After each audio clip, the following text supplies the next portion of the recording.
Aujourd'hui, je t'emmène découvrir le kir traditionnel, un dessert qui se transmet depuis longtemps.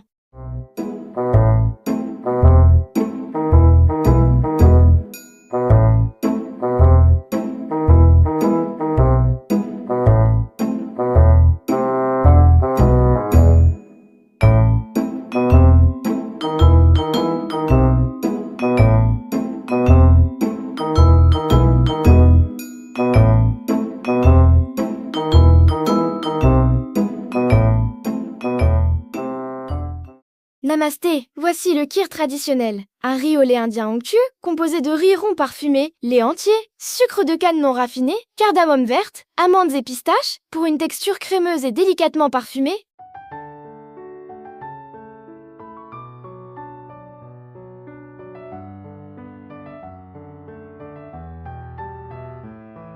Étape 1. Rince ton riz à l'eau froide, jusqu'à ce que l'eau soit limpide. Une fois égoutté, frotte-le entre tes mains avec le gui et brise volontairement les grains. C'est ce geste qui garantit l'onctuosité finale. Étape 2. Verse le lait dans une marmite en terre cuite ou à fond très épais. Porte-le à ébullition lente en veillant à ce qu'il ne brûle jamais au fond. Étape 3. Jette le riz brisé dans le lait bouillant. Réduis le feu au minimum et laisse les grains s'abandonner dans le liquide.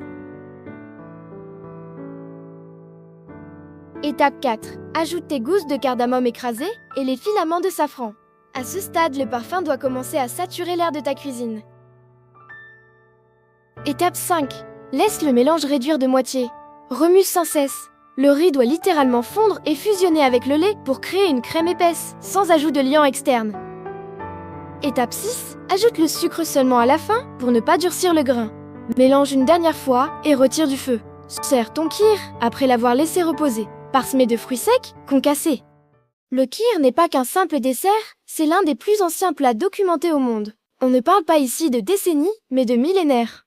Le kir est né en Inde ancienne, il y a plus de 2000 ans, certaines sources remontent à 400 avant Jésus-Christ. Son nom vient du mot sanskrit kshiram, qui signifie tout simplement lait. Les premières mentions de préparation similaire apparaissent dans les textes de l'Ayurveda, où il était considéré comme un aliment purifiant et fortifiant. Il n'a pas été inventé par un chef, mais par la civilisation védique.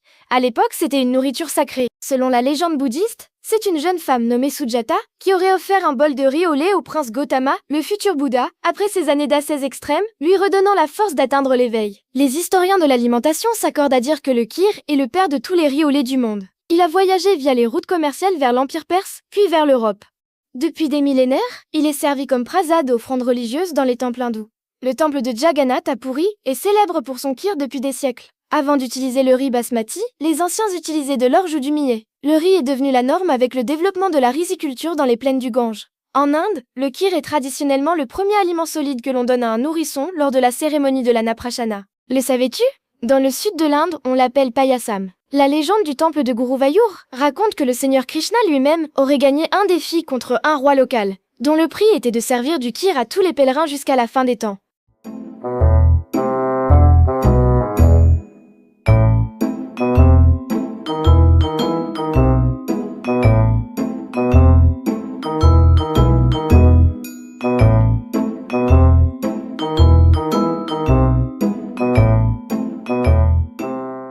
Le kir, une tradition à savourer et à transmettre. À très vite avec Chef Bunny.